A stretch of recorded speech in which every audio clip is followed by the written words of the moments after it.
Hay que ser capaz de dejar ir a la gente que no les gustas. Normalmente el techo te lo pones tú.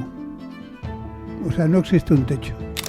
Si eres capaz de pensar, repensar y reinventarte, el techo te lo marcas tú. Si te basas en el interés compuesto, sabes que 50 euros todos los meses durante 30 años es un montón de pasta.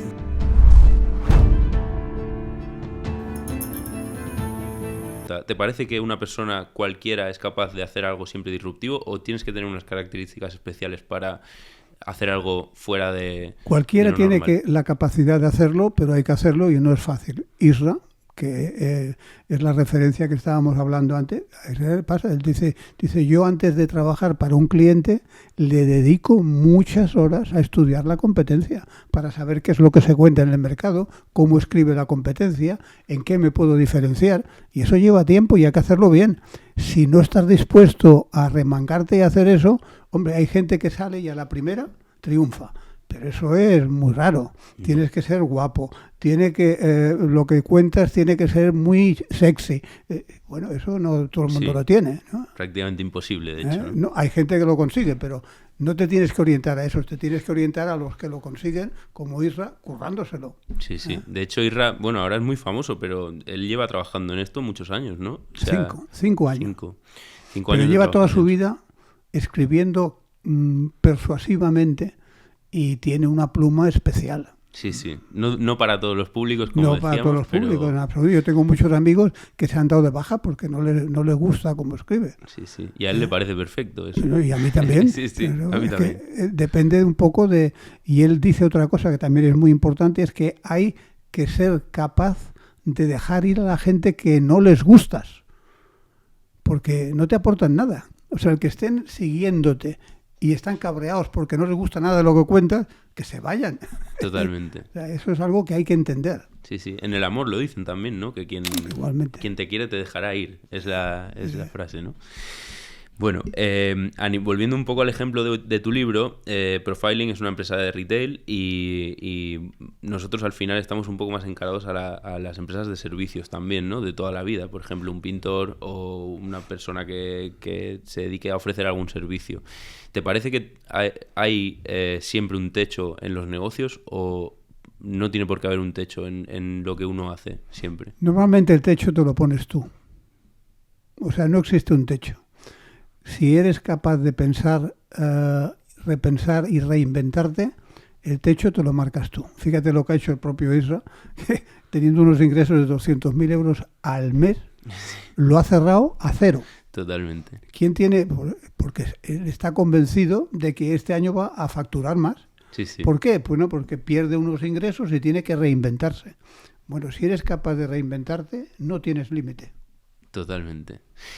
Qué bueno ese ejemplo de Irra, porque cualquier persona nunca cerraría una membresía de ese tipo, ¿no? O sea, ¿quién iba a hacer eso? Pero él también lo explica, que al final el hecho de quitarte ese sustento y esa comodidad es lo que... Al final yo creo que se podría sintetizar un poco en que la incomodidad hace que te muevas mucho, ¿no? No sé si te parece a ti que va por ahí, pero... Ciertamente, o sea, el hecho de que tú salgas de tu zona de confort es lo que dice todo el mundo, es cuando hace que explotes. Sí, o sea, sí. mientras tú estés acurrucado en tu negocio, facturando, pagándote un sueldo, sin problemas con el pago de la hipoteca, etcétera, si no tienes una necesidad interior de crecer, pues te adormeces. Te adormeces. Totalmente. A nivel de finanzas, para una persona que sea autónoma, por ejemplo, ¿cómo te parece que es de importante? No sé si sabes que ahora mismo, bueno, seguro que lo sabes, pero has visto que por internet hay como una tendencia ahora muy clara también a hablar de finanzas, a explicar un poco cómo una persona debería gestionar su dinero. ¿Te parece que hay una importancia muy grande en, por ejemplo, con tus ingresos tener siempre o generar siempre un ahorro, o te parece que es más importante buscar una fuente de ingresos más potente para estar mejor posicionado y a partir de ahí empezar a realmente poder ahorrar? Porque al final una persona que cobre 1.800 euros a día de hoy, ¿qué puede ahorrar? O sea, sí, te puedes dejar de gastar 200 euros y no irte a comer a un restaurante, pero eso ¿es productivo, te parece, para una persona? Vamos a ver, si te basas en el interés compuesto, sabes que 50 euros todos los meses durante 30 años es un montón de pasta a los 30 años, ¿no? Entonces quiere decir que es muy importante el ahorrar, pero no todo el mundo sabe hacerlo. Hay gente que sí lo hace y otros que no lo hacen. Yo creo que eso es mentalidad propia. Es decir, hay gente que sabe ahorrar y le gusta ahorrar y hay gente que prefiere invertir con lo que requiere de pérdidas cuando te equivocas en la inversión. Uh-huh. Entonces, la gente que se equivoca mucho con inversiones termina aprendiendo. Total. Y normalmente consiguen mejores resultados que los otros que lo único que hacen es ahorrar. Pero yo creo que una combinación de ambos es muy buena. Claro, o sea, siempre intentar guardar algo, aunque sea poquito, sí, pero siempre ir haciendo una caja, ¿no? Bien, pongamos el ejemplo de una persona que se ha dado cuenta de que hay un mundo ahí fuera, aparte de lo que hace en el día a día, y que tiene una idea y que empieza a desarrollarla y empieza a tener cierta abundancia, digamos, o ciertos ingresos. En tu libro, en el primer libro de Atrévete a Emprender, explicas muy bien cómo, pues bueno, los tipos de financiación que puedes encontrar, cómo elegirlas, en qué te debes fijar. Para una persona que tenga una empresa pequeñita o sea, incluso un autónomo y que tenga una idea grande que quiera desarrollar pero no tenga los medios, ¿cómo te parece que debería ser el camino para llegar a esa financiación? Bueno, hoy en día cada vez más hay gente que ha creado empresas especializadas en conseguir financiación dependiendo del caso en el que estés, ¿no?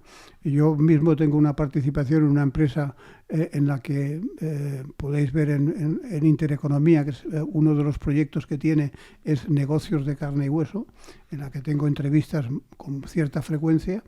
Y esa misma empresa lo que tiene es una división que se dedica a promover a startups un plan de negocio financiero. Es decir, en cada momento qué dinero necesitas o vas a necesitar y dónde conseguirlo. En unos casos son ayudas públicas y en otros casos son préstamos bancarios o aumentos de capital, etcétera. Son gente que se dedica a eso y hay varias empresas que se dedican a eso, ¿no? O sea, yo creo a darte ese apoyo de conocimiento, ¿no? En función del momento. Sí, que en algunos casos lo hacen en variable y otros es una cantidad fija pequeña y variable. Ajá. Pues muy interesante, la verdad que no conocía que hubiera empresas de este tipo. Bueno, pues hay, que yo sepa, por lo menos una docena en España que se dedican a eso. Bueno. Habrá muchas más, porque si conozco una docena seguro que, sí, que hay muchas más, ¿no? Pero es muy interesante porque, bueno, nos encontramos a veces con gente que, bueno, con amigos y tal, que están intentando desarrollar cosas, no saben si ir a ver a un business angel, si ir a un fondo, de momento evidentemente no, pero o por ejemplo financiarse a través de banco, ¿no? Yo creo que hay que estudiar cada caso y que... A ver, mira, por ejemplo, ENISA, que ha funcionado bastante bien. ENISA ofrece un préstamo emprendedor de 75.000 euros que básicamente se lo dan a todo el que tiene una idea medianamente decente, ¿no? Y eso es una buena forma de empezar. Con 75.000 euros no vas a Roma, pero sí puedes empezar a hacer un pequeño producto o para buscar inversores, etcétera. Qué bueno. Bien, hablemos ahora del equipo ganador, porque estábamos hablando hace un minuto de